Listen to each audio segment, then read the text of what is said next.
The invitation had arrived on a Tuesday, slipped under Audrey Callahan's apartment door like something meant to go unnoticed. No envelope, no stamp. Just a cream-colored card with gold lettering that read, "Connor Whitfield and Sloan Mercer request the pleasure of your company." Audrey had stood in her small Brooklyn kitchen, still in her work uniform, holding that card for 4 full minutes before she set it down next to her coffee mug and said out loud to no one, "Absolutely not." But that was 3 weeks ago. Now it was 4:47 in the afternoon, and she was walking through the front entrance of the River Cafe in Brooklyn, wearing the only formal dress she owned, a navy blue wrap dress she had bought 3 years ago for a work event and never replaced. Simple, clean, not a single detail that would make anyone look twice. That was intentional. The River Cafe was exactly the kind of place Connor loved. Floor-to-ceiling windows overlooking the East River, the Brooklyn Bridge suspended in the background like a painting that refused to believe it was real. Autumn light hitting the water in long gold stripes. Every table dressed in white linen, every glass catching the last of the afternoon sun. It was beautiful. Audrey hated that it was beautiful. She gave her name to the host at the entrance. He scrolled down his printed list with one finger, paused, scrolled back up, and then looked at her with the particular expression of someone who has found a problem they do not want to explain. "Callahan," he said. "Table 14. He handed her a small card. Her name was written on it in careful cursive. Except it wasn't her name. It said, Audra, not Audrey. Audra. Audrey looked at the card for a long moment. Connor had dated her for 4 years. He knew her name. He knew the exact way she took her coffee, the specific side of the bed she slept on, the fact that she hated being called anything other than her full name. This was not a typo. She folded the card once, slipped it into her small clutch, and walked toward table 14, which was, as she had somehow already known it would be, positioned directly beside the kitchen door. Somewhere across the room, a man in a dark suit watched her walk in and set down his glass of water very slowly. 4 years is a long time to love someone who is quietly keeping score. Audrey had not understood that about Connor Whitfield in the beginning. In the beginning, he had been charming in the specific way that careful men are charming. Attentive, curious, interested in the small details of her life that most people skipped past. He remembered how she took her coffee. He asked follow-up questions. He showed up. They met at a book launch in the West Village. One of those crowded literary events where everyone holds a glass of wine and pretends to have read more than they have. Audrey had been standing near the back, actually reading the first chapter of the featured book, when Connor appeared beside her and said, "You're the only person in this room doing what we're all supposed to be doing." She had laughed. He had stayed. For the first year, everything felt like proof that the right person existed and sometimes actually showed up. Connor was a corporate attorney at a midtown firm, ambitious in the way that Manhattan men tend to be, but he seemed to balance it. He cooked on Sundays. He came to her work events. He told her once, in the easy tone of someone stating a fact, "You're the most real person I've ever met." Audrey had held on to that sentence for a long time. It took her almost 2 more years to understand what he actually meant by it. Real, in Connor's vocabulary, was not a compliment. It was a category. Real meant grounded. Real meant Brooklyn apartment and Barnes and Noble and freelance editing jobs that paid inconsistently.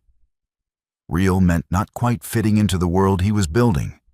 The midtown lunches, the client dinners at places with no prices on the menu, the Upper East Side charity events where everyone wore things that cost more than Audrey's monthly rent. Real meant temporary. The breakup happened on a Wednesday evening in March. No raised voices, no dramatic moment.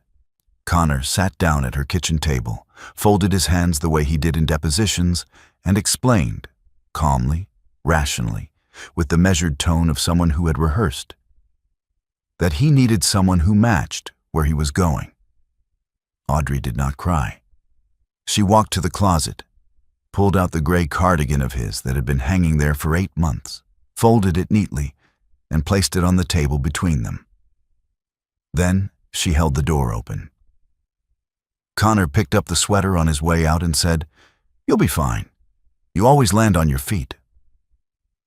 And somehow, that was the cruelest thing he ever said to her. Table 14 was worse than Audrey had imagined. It was tucked into the far left corner of the reception hall, but close enough to the kitchen that she could hear the muffled clattering of plates and the sharp voices of catering staff calling orders to each other. The nearest window was partially blocked by a large floral arrangement that had clearly been placed as an afterthought. A column of white roses so tall it obstructed the view entirely. Diane was already there, sitting with her arms crossed and her jaw set in the expression she reserved for situations she found personally offensive. "Table 14, Diane said when Audrey sat down. "I want you to know I checked. There are only 14 tables. This is the last one. They put us at the literal last table." "I see that. And your name card says Audra." "I noticed." Diane picked up the card, looked at it, set it back down. "He did that on purpose." "I know. I should not have talked you into coming." "You absolutely should not have," Audrey agreed pleasantly, and reached for the water glass in front of her. She was doing well. She had a plan for the evening: drink water, eat whatever the catering staff set in front of her, smile at anyone who made eye contact, and leave before the dancing started. It was a solid plan. She had rehearsed it on the subway ride over. The plan lasted approximately 6 minutes. That was when Bree Whitfield came by. Bree was Connor's cousin, 34, sharp-faced, the kind of woman who had never needed to develop a filter because no one in her family had ever asked her to. She was wearing a champagne-colored dress that cost more than Audrey's rent and carrying a glass of white wine like a prop. She stopped at table 14. She looked at Audrey. And then, in a voice pitched perfectly to carry to the surrounding tables without technically being a shout, she said, "Oh, wow, you actually came? That's brave of you." The tables nearby went quiet in that particular way, where people are pretending they did not hear while hearing everything perfectly. Audrey looked up at Bree and gave her the smile. The steady, unreadable one she had spent 4 years developing. "It's a beautiful venue," she said simply. "Congratulations to the family." Bree blinked, clearly expecting something more reactive. Then she moved on. Diane leaned close the moment Bree was out of earshot. "I want to tip her champagne onto that dress so badly." Audrey said nothing, but under the table, and her hand was pressing flat against her knee to stop it from shaking. Audrey was studying the centerpiece, counting rose stems, which was something she did when she needed to look occupied without actually being occupied. When someone pulled out the chair beside her and sat down. She assumed it was Diane returning from the bar. She did not look up immediately. "For what it's worth," said a voice that was not Diane's, "I asked to be moved to this table." Audrey looked up.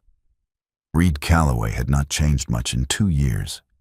He was still lean and a little angular, the kind of build that suggested someone who moved through the world efficiently rather than impressively. Dark suit, no tie. The top button of his shirt undone in a way that looked like a deliberate choice rather than carelessness. And he was holding a glass of sparkling water, no alcohol, and looking at her with an expression she could not immediately read. They had not spoken since the week after Connor ended things.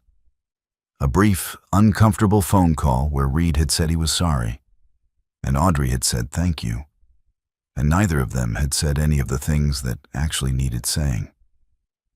"You didn't have to do that," Audrey said carefully. "I know." He set his glass down. "I wanted to." She studied him for a moment. Reed had been Connor's best friend since their first year at Cornell. He had been part of every significant moment in her relationship: dinners, holidays, the one road trip to Vermont where the car broke down, and all four of them spent 6 hours in a gas station waiting for a tow truck. He had been present for almost all of it, on which meant he had known things, possibly for longer than she had. She picked up her water glass and turned to face him fully. "Can I ask you something?" "Yes." "Did you know he was going to propose to her the week after we broke up?" Reed did not look away. He did not shift in his seat or reach for his drink. He simply held her gaze, and the steadiness of it was its own kind of answer. He did not say yes, but he did not say no. The silence sat between them like a third person at the table. Audrey nodded slowly, the way you nod when something you already suspected is confirmed. She looked back toward the head table, where Connor was standing with his hand on Sloane's waist, laughing at something one of the groomsmen had said. "How long?" she asked quietly. "Anna, were you planning to keep that to yourself?" Diane reappeared at the table 20 minutes later, set 2 glasses of champagne down harder than necessary, and said, "Bathroom. Now. Both of us." Reed half rose from his chair instinctively. "Not you," Diane said. Not unkindly, but with absolute clarity. In the hallway leading to the restrooms, marble floors, soft lighting, the muffled sound of the string quartet carrying from the main hall, Diane turned to face Audrey and held out her phone without a word. It was an Instagram story, posted 43 minutes ago by an account Audrey did not recognize. A private profile with no profile photo and a username that was just a string of numbers. The story was a photo, taken from across the room, slightly blurred at the edges in the way phone photos taken without flash tend to be in low light. It was Audrey, sitting alone at table 14 before Reed had arrived. Her posture was straight, her hands folded in her lap, her eyes aimed at the centerpiece. She looked composed, she looked dignified. The caption said, "The ex who couldn't move on showed up LOL." There was a small laughing emoji at the end. Audrey stared at the screen. The story had 412 views. 412 people had already seen this photo of her sitting alone at her ex-boyfriend's wedding with a mocking caption underneath it. Her chest tightened. She breathed through it. "Someone in that room posted this," Diane said. Her voice was controlled in the specific way it got when she was genuinely furious rather than performatively furious. "Mike's, I've been trying to figure out who for the last 20 minutes. She took the phone back, tapped the screen several times, then turned it around again. The location tag on the story read, "The River Cafe, Brooklyn." Below that, Diane had pulled up the venue's seating map on the event website, a public link on the wedding's RSVP page.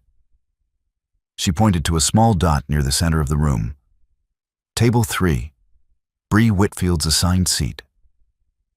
Audrey looked at the map, then at the story, then back at the map. She thought about Bree's champagne-colored dress and her perfectly timed comment, and the way she had paused just long enough at table 14 for maximum effect.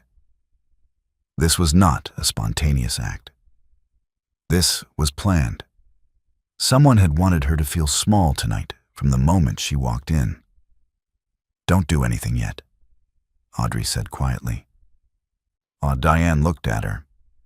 "You have a plan?" Audrey picked up her champagne glass. "Not yet," but I will. It happened during the cocktail hour, when Sloane was pulled away for a series of formal photographs with her parents near the window overlooking the bridge. Connor moved through the room the way he always did.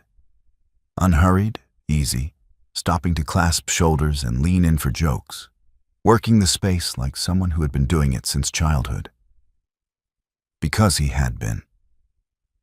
He reached table 14 with a glass of red wine in his hand, and the particular expression he used when he wanted to appear casual, and was working very hard at it. Reed saw him coming. His posture changed almost imperceptibly, a slight straightening, a stillness. Connor did not look at Reed. He pulled out the chair across from Audrey and sat down, uninvited, and as though the gesture were a courtesy rather than a transgression. "I'm glad you came," he said. His voice was warm. It was always warm. "You look great. Exactly the same." Audrey held his gaze. She had thought about this moment many times. What she would feel? What she would say? She had expected something sharp and overwhelming. Instead, she felt something closer to clarity. She understood now what exactly the same meant. It meant, you haven't changed. It meant, you're still in Brooklyn, still in the same job, still in the same life I walked away from because it wasn't going anywhere. It was the sentence of a man who needed to confirm that his decision had been the correct one. "How's the bookstore?" he asked. There it was, friendly, light, devastating. "Busy," she said. "How's the prenup?" A pause, very brief, a fraction of a second where something crossed his face, surprise, recalibration, before the easy smile reasserted itself. "Sorry?" "I said, how's the firm?" Audrey said, her tone unchanged. "The Midtown office. How's business?" Connor looked at her for a moment as though trying to determine what she actually knew. Then he smiled again, the one that didn't reach his eyes. "Busy," he echoed. "It's good. Everything's good." He stood, adjusted his jacket. "I just wanted to say hello. I'm glad you're here, Audrey. Genuinely." He walked away. Reed watched him go. Then he looked at Audrey. "You said prenup," he said quietly. Audrey kept her eyes on Connor's retreating back. "I know what I said." The balcony off the side corridor was narrow and cold. October in Brooklyn had a specific kind of bite to it. The kind that came off the East River and found every gap in your clothing. Audrey wrapped her arms around herself and leaned against the railing, looking down at the dark water. Reed stood beside her. He had followed her out without being asked. She had not told him not to. For a moment, neither of them spoke. The sounds of the reception filtered through the glass doors behind them. The string quartet had transitioned to something with piano, low and romantic and deeply inappropriate given the conversation Audrey was about to have.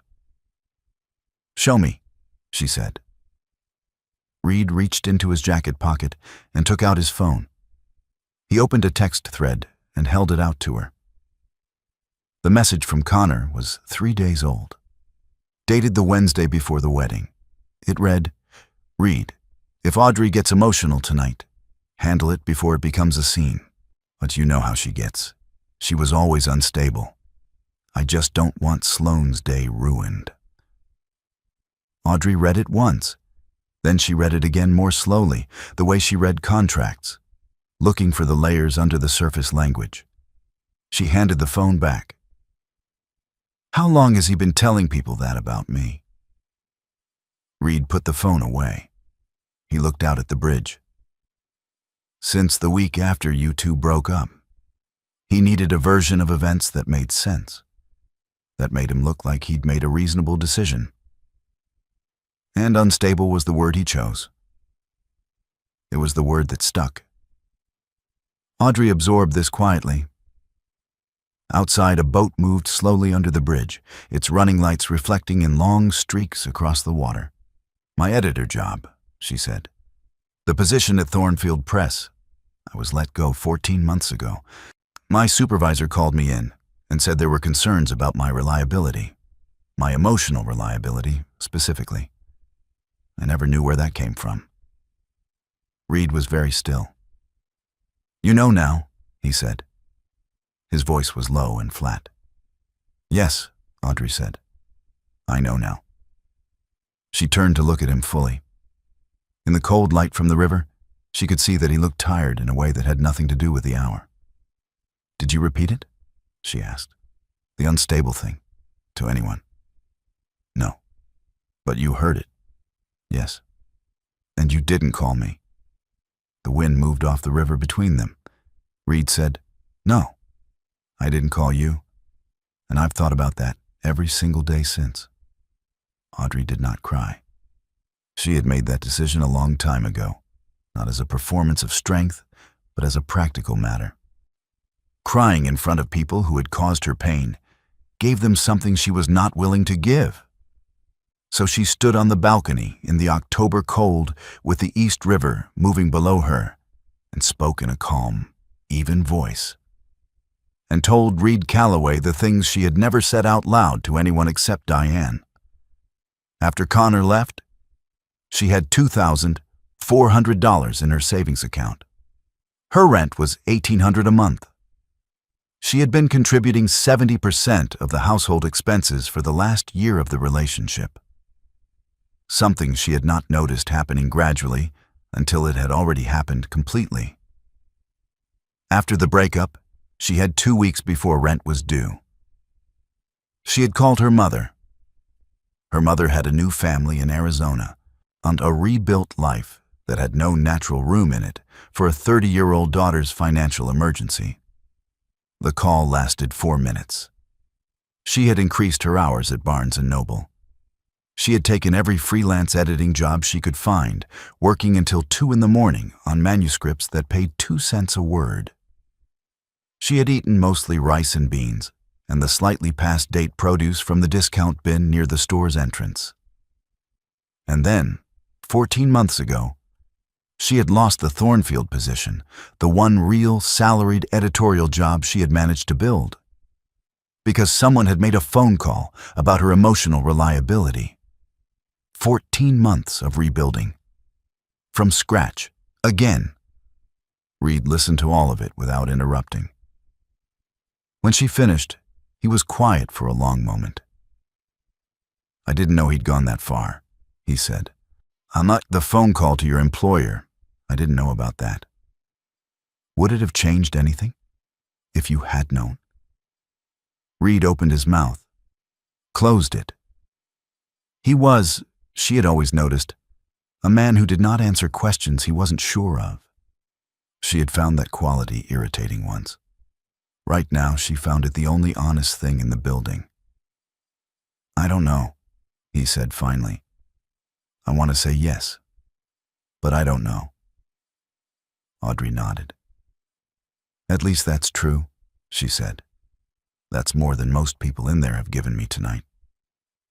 The knock at the door of the small hospitality suite was soft, almost hesitant. Not Diane's knock, which tended toward urgent. Not the brisk rap of hotel staff.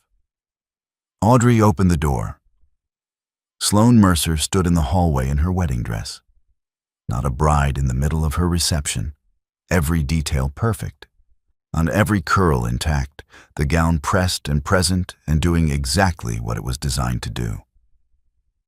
She had a glass of champagne in one hand that she had clearly not been drinking. Her eyes were calm in the deliberate way that eyes are calm when someone is working very hard to keep them that way. "I'm sorry to bother you," she said. "I need to ask you something." Audrey stepped back from the door. Sloane came in, looked briefly at Diane, and then sat down in the small armchair near the window. She placed her champagne on the side table. Then she opened the iPad she had been holding under her arm and set it on the coffee table between them. "Someone sent this to me an hour ago from an anonymous email address," she said. "I need to know if it's real." The screen showed an email. The sender was a midtown law firm, not Connor's firm, but a separate practice, smaller, the kind used for personal matters rather than corporate ones. The recipient was listed as Connor Whitfield. The subject line was, Re, Asset Protection Clause, Draft 3. Audrey read it. She read it the way she read every document.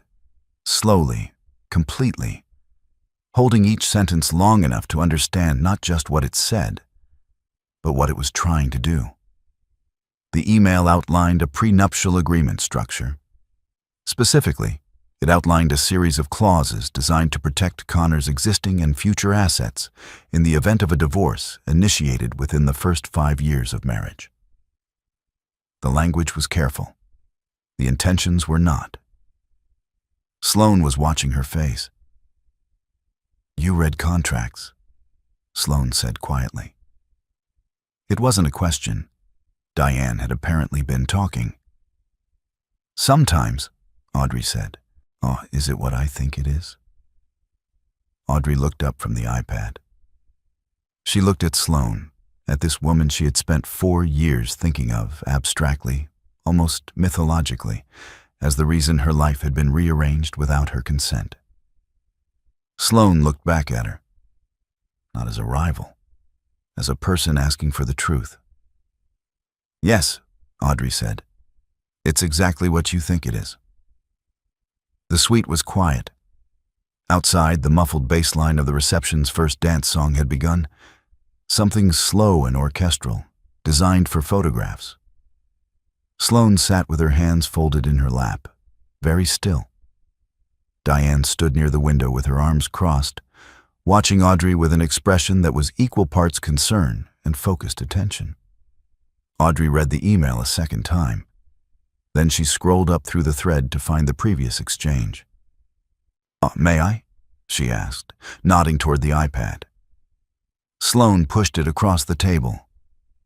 Audrey worked through the document methodically. She was not a lawyer. She had never studied contract law. But 14 years of reading manuscripts, finding the gaps in logic, the buried meanings, the sentences that said one thing on the surface and something entirely different underneath, had given her a very particular skill set. She found the first flag in the 3rd paragraph, a definition clause that broadened the scope of separate property in a way that would capture assets Sloane had owned before the marriage. Not obvious, tucked inside a longer sentence about joint accounts.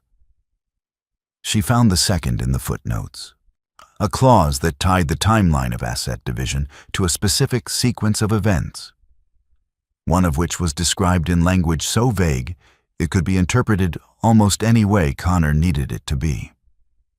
She found the third in a cross-reference to a document that wasn't included in the thread, a reference so brief it looked like a formatting artifact. It was not. She explained each one to Sloane in plain language, not to be impressive, because Sloane deserved to understand what she had almost signed. When she finished, the room was very quiet. Sloane looked at the iPad for a long moment. Then she looked up at Audrey. "He told me this was standard," she said.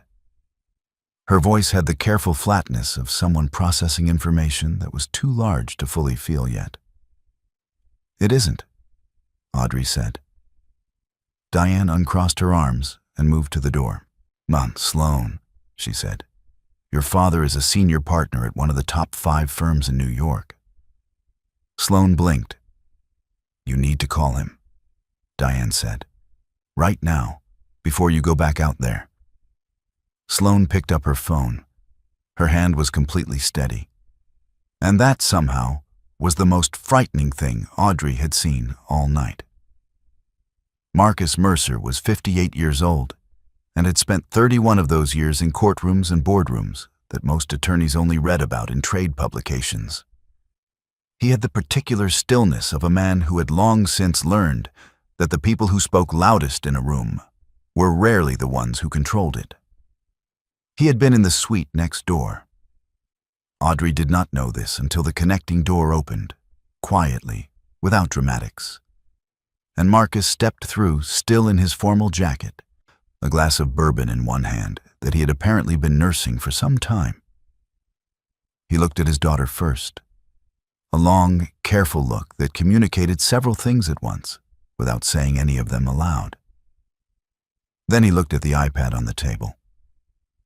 Sloane handed it to him without being asked. Marcus read it. He did not read quickly.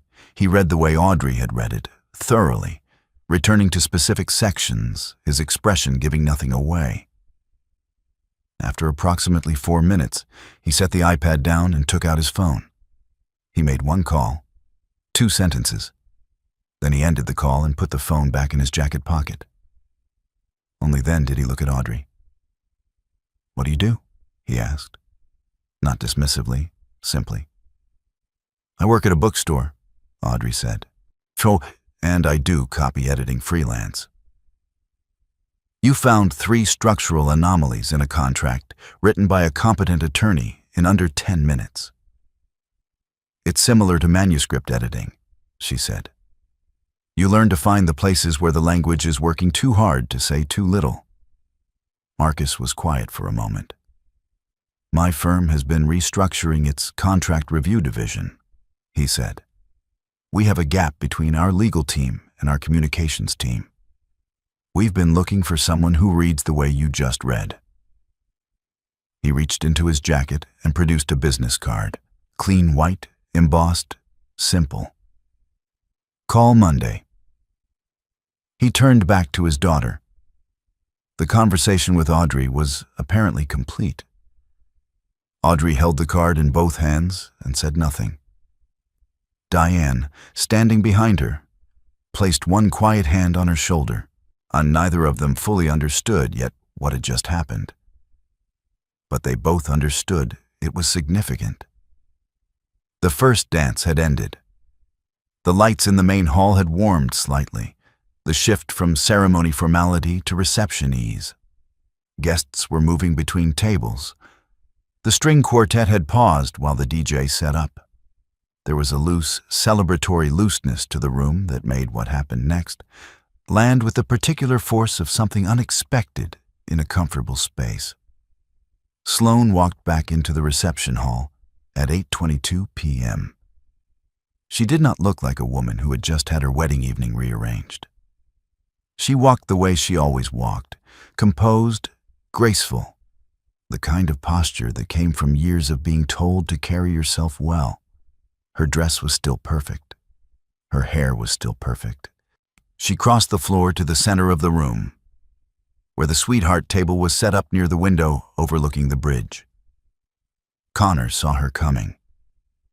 He was mid-conversation with 2 men Audrey did not recognize, and something in Sloane's posture made him pause.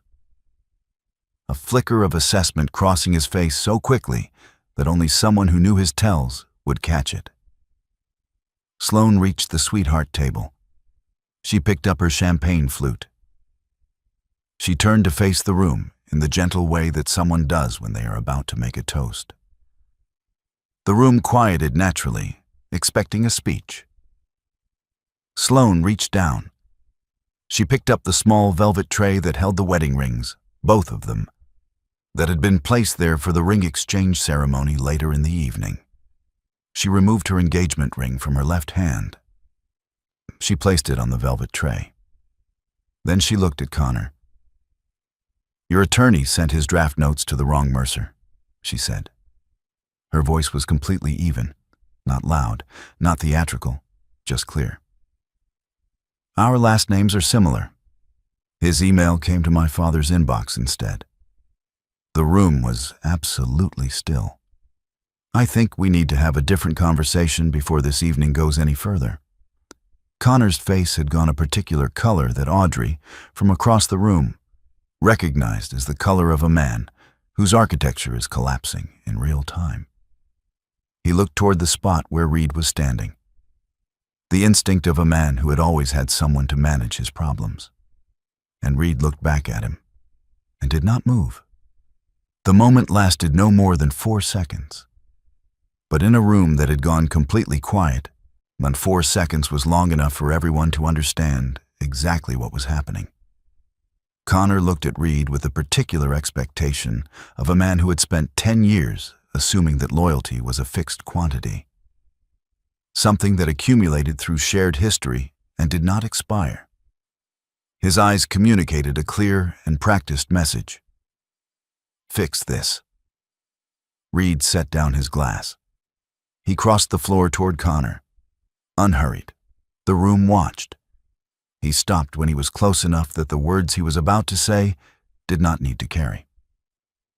He put one hand briefly on Connor's shoulder, the gesture a person makes before saying something that will not be easy to hear. Connor began to relax slightly. He had felt that hand on his shoulder many times before. It had always preceded support. "I've been your best man for 10 years, Reed said. Quietly, evenly, not performing for the room, but not hiding from it either. You're one of the most capable people I've ever known, and I've watched you use that for a long time to get things you wanted without accounting for what you were taking from other people." Connor's expression shifted, a warning. "I can't stand next to this," Reed said. "I'm sorry." He stepped back from Connor. He turned and walked across the room. Every eye tracked him. He moved without hesitation directly to table 14, where Audrey was sitting with her hands folded on the white linen, watching him approach with an expression that gave nothing away. He pulled out the chair beside her and sat down.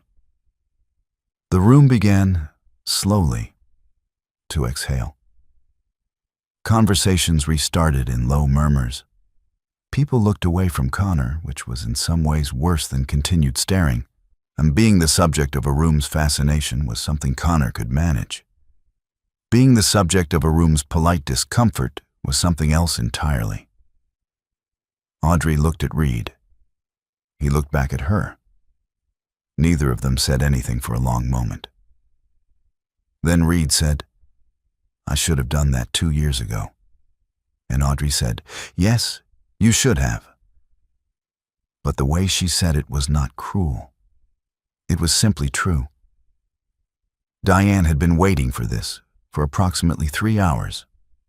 She had the patience of a person who understood timing, who knew that the right moment used correctly was worth more than 10 moments used too early. She had spent the last 40 minutes after Audrey and Reed returned to table 14 doing something quiet and methodical on her phone. She had not explained what. She had only said when Audrey asked, "We give me until the room is already paying attention." The room was now paying attention. The DJ had paused between songs. Marcus Mercer and Connor had moved to a side room, quietly, officially, with the body language of a conversation that was not optional. 2 of Sloane's aunts had gently redirected the more curious guests back toward the bar. The formal structure of the evening had dissolved into the particular social holding pattern of a reception, where everyone knows something significant has happened and no one is quite sure what comes next. Diane stood up. She crossed to the far side of the room, where the wedding's digital display, a large screen near the DJ booth that had been cycling through engagement photos all evening, was temporarily static. She said something brief to the AV technician, and a young man who had been watching the room's events with the wide-eyed attention of someone who had not been briefed that this was the job he was showing up to tonight. He hesitated. Diane showed him her phone. He hesitated again. Then he took the cable she offered and connected it. The engagement photos disappeared. In their place, the Instagram story. Audrey, alone at table 14, composed and dignified in her navy dress. The caption reading "The ex who couldn't move on" showed up lol. And below it, in text that Diane had added with a screen annotation app, posted from table 3, Bree Whitfield's assigned seat. The room turned. Bree was standing near the bar in her champagne dress, a fresh glass in her hand. and she had the specific expression of a person watching something they cannot stop. Diane returned to her seat, sat down with her champagne, and crossed her legs. Some people, she said pleasantly to no one in particular, really should turn off their location services. At 9:47 p.m., Audrey decided she had stayed long enough. The formal portion of the evening had quietly dissolved. Sloane was with her family in the private dining room adjacent to the main hall. Connor had not reappeared. The DJ was playing something low and ambient, and a small cluster of guests, who had apparently decided to continue celebrating regardless of circumstances, were moving near the dance floor with the determined cheerfulness of people committed to getting their money's worth. Audrey folded her cloth napkin and placed it beside her plate. She reached under her chair for her small clutch. She stood. Reed stood at the same time. "But you don't have to walk me out," she said. "I know," he said. She looked at him for a moment. Over the course of the evening, her sense of him had been reorganizing itself. Not dramatically, not into something entirely new, but into something more accurate. She was seeing him clearly for possibly the first time. Not as Connor's friend, not as a peripheral figure in a story that had been mostly about loss, but as a person who had made mistakes he was fully aware of and was not trying to make smaller than they were. That was rarer than it should have been. She picked up her clutch and turned toward the exit. Reed fell into step beside her, not touching, just present. They moved through the thinning room toward the corridor that led to the entrance. At the edge of the hallway, just before the turn, Audrey stopped. She wasn't sure why. Some instinct about thresholds, about the difference between the space inside this building and the space outside it. Reed stopped beside her. He turned to face her. In the quieter light of the hallway, away from the chandeliers and the candles and the ambient performance of a wedding evening, he looked very much like himself. No occasion, no role. Just a man who had something to say and had been waiting for the right moment long enough that the moment had started to pass him by. He looked at her. "I want to marry you," he said. Quietly, without decoration, not from alcohol, not from the emotion of the evening. She could see the difference. She had learned to see the difference. She looked at him for a long moment. Then she asked, "Since when?" And the way she asked it, careful, honest, genuinely wanting to know, was the first door she had opened for him all night. Sloane was in the small corridor outside the private dining room when Audrey found her. She had changed out of the wedding dress, or rather, someone had brought her a change of clothes, because the dress was too structured to simply remove without help. And there was something in Sloane's posture that made clear she was no longer willing to wear it. She was in a simple cream blouse and tailored trousers now. Her hair was still up. Her engagement ring was not on her hand. She looked, Audrey thought, like someone who had just put down something very heavy and was still adjusting to the absence of its weight. They stood in the corridor for a moment, neither of them sure exactly how this should go. There was no social framework for this particular situation. The etiquette guides did not cover it. "How are you?" Audrey asked. Sloane thought about it, actually thought about it, which Audrey appreciated. "I don't know yet," she said. "I think I will be fine. I think I just can't feel that clearly right now." Audrey nodded. She knew that state well. "I want to say I'm sorry," Sloane said, "for the way you were treated tonight. The table, your name card. That wasn't something I chose or knew about." "I know," Audrey said. "I could tell." Sloane looked at her directly. "He talked about you sometimes. Never in the way a person talks about someone they're completely over." She paused. "I think I knew something wasn't right for a long time." I just believed what I was shown instead of what I felt. Audrey was quiet for a moment. For 4 years, she said carefully, I thought the problem was that I wasn't enough, that I was too small for his life. It took me until tonight to understand that the problem was never about size. She looked at Sloane. He needed people to be less than him. That's a need you can't fix. You can only stop paying for it. Sloane absorbed this. Then she straightened. Small adjustment. Decisive. My father's going to call you Monday, she said. I told him to. She paused. You read that contract in 10 minutes. He's been looking for someone like you for 2 years. The Brooklyn Bridge at 10:30 on an October night was cold and bright and almost entirely empty. They walked without discussing where they were going. Audrey had turned left out of the River Cafe, and Reed had followed, and somehow the bridge was where they ended up, which felt appropriate in the way that things feel appropriate when you are done pretending a situation is something other than what it is. The East River moved below them, black and silver, catching the lights from both shores. Manhattan glittered on the far side, the skyline doing what it always did, which was exist in a way that made smaller problems feel instructively small, and larger problems feel genuinely enormous. They walked to the midpoint of the pedestrian path and stopped. You didn't answer, Reed said. In the hallway, I said, since when, and you asked since when, and I answered, and then you didn't say anything. I know, Audrey said. I'm not asking for an answer tonight. I know that too. She leaned her forearms on the cable railing. The wind off the river was sharp. Her navy dress was not warm enough for this, and she was not going to say so. Reed shrugged off his suit jacket and placed it over her shoulders without ceremony. She did not argue with him about it. You're going to call Marcus Mercer on Monday, he said. Not a question. Yes. And after that? Audrey looked at the bridge cables, the enormous geometry of them, each wire doing exactly its one job so that the whole thing held.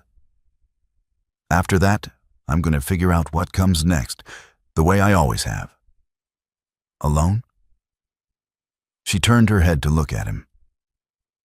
In the bridge light, with the city behind him and the river below and the October cold moving between them, Reed Calloway looked like a man who had finally stopped rehearsing something and was simply standing in front of it. You waited 2 years to say what you said tonight, she told him. Yes. Don't make me wait that long for whatever comes next. Reed looked at her. Something in his face shifted, not dramatically, but fully, the way something settles when it finally finds its level. He placed his hand beside hers on the railing, not holding, just there. And Audrey did not move her hand away. The offices of Mercer's Strategic Group occupied the 14th floor of a glass building on Varick Street in Soho. And on the first Monday of April, they were full of the particular organized energy of a firm that had recently restructured and was still finding its new rhythm. Audrey Callahan's desk was near the east-facing windows. She had been there for 4 months. Her title was Contract Language Specialist, a role that Marcus Mercer had invented for her, and then immediately realized he should have invented several years earlier. She read the language that lived between the legal team and the communications team. She found the places where intention and wording had drifted apart. She was, by every available measure, very good at it. On her desk, a Starbucks cup going cold because she kept forgetting to drink it. Her Kindle, face down, open to a novel she had been reading in lunch breaks, a small stack of contracts flagged with color-coded tabs, and a moleskin notebook, dark green, well used, not hers. It had arrived 3 weeks ago in an envelope with no note. She had recognized Reed's handwriting on the outside. Inside, The notebook was filled with his architectural sketches and occasional written observations, the visual and verbal shorthand of a person working through ideas. She had flipped through it slowly, not sure what she was looking for, until she reached a page near the back, dated the night of the wedding, after she had left. He had sketched the bridge, quickly, from memory, but accurate, and below it, in handwriting that was slightly less controlled than the rest, as though written fast before the thought could be revised away. She walked in wearing a simple dress, and the whole room rearranged itself, and she didn't even notice. That's the thing about her. She never knows how much space she takes up. She thinks she's taking up none. I should have told her that 2 years ago. I'm going to tell her now. Audrey had read it 4 times that first morning. She had called him that afternoon. They were having dinner on Thursday and Friday, and the Thursday after that. On her desk, beside the notebook, was the name Card. Beside the notebook was the name card from the wedding. Cream-colored, gold lettering, the name written wrong.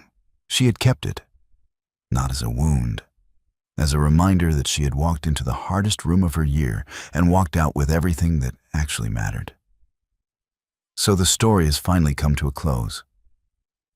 And if you're still here with me right now, I just want to say, that means something. It really does. Because, let's be honest, you didn't stay for the drama.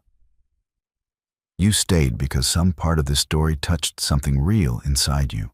However, maybe you've been Audrey, sitting in a room where someone made you feel invisible, wearing your quiet dignity like armor because it was the only thing left. Maybe you've been Reed, someone who knew the truth and stayed silent too long, and now carries that weight. Maybe you've been Sloan, someone who believed what they were shown instead of what they felt. Marcus Aurelius once wrote, "The impediment to action advances action. What stands in the way becomes the way." Every door that closed on Audrey, the job, the table in the corner, the name written wrong, became the exact path that led her somewhere real. And Stoicism teaches us this: we cannot control what people do to us. We can only control who we choose to become afterward. Audrey didn't win because she fought louder. She won because she never stopped being herself in a room that kept asking her to shrink. That's the lesson. Stay whole, stay honest. The right things and the right people find you when you stop pretending to be smaller than you are. If this story moved you in any way, please give it a like, leave a comment about which moment hit you hardest, and subscribe so you never miss the next story. There are more people like Audrey whose stories deserve to be told, and you deserve to hear every single one.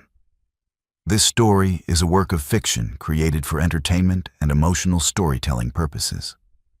All characters, names, locations, events, and dialogue, including Audrey Callahan, Connor Whitfield, Reed Calloway, Sloan Mercer, and all supporting characters, are entirely fictional and the product of the author's imagination. Any resemblance to real persons, living or dead, or actual events is purely coincidental and unintentional. The venues and brand names mentioned throughout this story, including the River Cafe, Barnes & Noble, Starbucks, and others, are referenced solely as part of the fictional narrative setting and do not represent any endorsement, sponsorship, or affiliation with this channel. The emotional themes explored in this story, including workplace manipulation, financial hardship, and relationship betrayal, are dramatized for narrative purposes. If you or someone you know is experiencing a difficult personal situation, please reach out to a trusted person or professional support service in your community. This content is intended for mature audiences and is produced with respect, care, and a commitment to honest storytelling.